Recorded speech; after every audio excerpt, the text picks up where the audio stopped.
یہ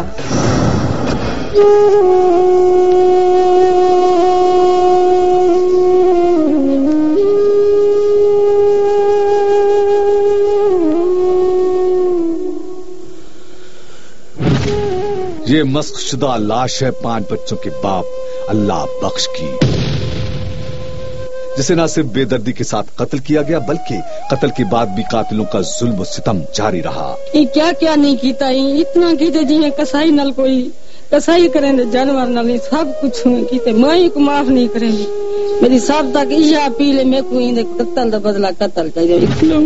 اپنے جوار رحمت میں جگہ نصیب فرما۔ ہم بہت دکھے ہیں، آج سے بات نہیں کر سکتے، آپ کو کہہ نہیں سکتے، جتنی بھی تعریف کریں تھوڑی ہے۔ آج سے بہت رحم دل انسان تھے، بہت رحم دل انسان تھے، کبھی کسی کو دکھ نہیں دیا تھا۔ کوئی محلے دار انشاءاللہ کوئی ان کی شکایت نہیں کرے گا۔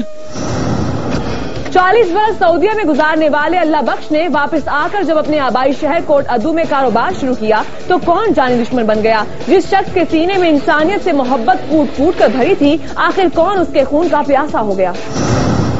تعداد کی خاطر، پیسوں کی خاطر مارا۔ اللہ کو پتہ کس واسطے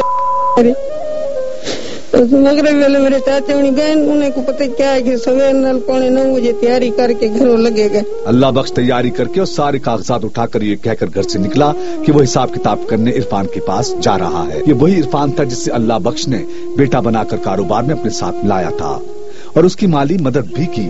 یہ وہ دکان ہے ملزم عرفان کی، یہاں پہ اس کو چھوٹی کریانے کی دکان تھی، یہاں پہ کاروبار کرتا تھا، دکان اپنی پرچون کی۔ اور یہ ساتھ والی جو مارکیٹ ہے یہ مقتول اللہ بخش حاجی اللہ بخش کی یہ مارکیٹ ہے، یہ 3-4 دکانیں اور کوٹھی جو ہے یہ حاجی صاحب کی تھی، اور اس کو جو ہے وہ کرایہ پہ جو دیا کرتا تھا، وہ جو کرایہ اس کا اکٹھا کیا کرتا تھا وہ یہ عرفان اکٹھا کرتا تھا۔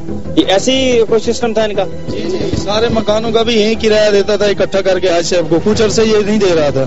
یہ پیچھے بھی گھر ہیں ان کے 2-3 وہاں پہ نہیں، یہ اسی کی مجرم کی تھی جو عرفان مولانا ہے۔ یہ اس کا کرایہ وہ عرفان اکٹھا؟ جی ساری یہ دکانوں کا جو ہے نا کرایہ یہ عرفان اکٹھا کرتا تھا اور سارا حاجی صاحب کو اکٹھا کر کے دیتا تھا، کچھ عرصے سے یہ نہیں دے رہا تھا، جس سلسلے میں اس نے اتنا بڑا قدم اٹھایا۔ عرفان جو ملزم ہے اس پہ کتنا اعتبار کیا کرتے تھے؟ بہت زیادہ، ہمیشہ ان کے پاس جب بھی آتے گھر سے آتے ہم بتا کے آتے، میں ان کے پاس اپنے بیٹے سے بھی زیادہ پیار کرتے تھے، ان سے زیادہ اعتبار تھا ان کو، اپنے بیٹوں پر بھی اتنا اعتبار نہیں تھا جتنا ان کو ان پر تھا۔ جی ہاں، اللہ بخش کو عرفان پر اپنے بیٹوں سے بھی زیادہ اعتبار تھا، لیکن جب اللہ بخش کو معلوم ہوا کہ عرفان کاروبار میں ہیرا پھیری کر رہا ہے تو اللہ بخش نے عرفان سے علیحدگی اختیار کرنا ہی بہتر سمجھا، اور اس روز بھی اسی سلسلے میں حساب کتاب کرنے اس کے پاس گیا تھا۔ اللہ بخش عرفان کے پاس حساب کتاب کر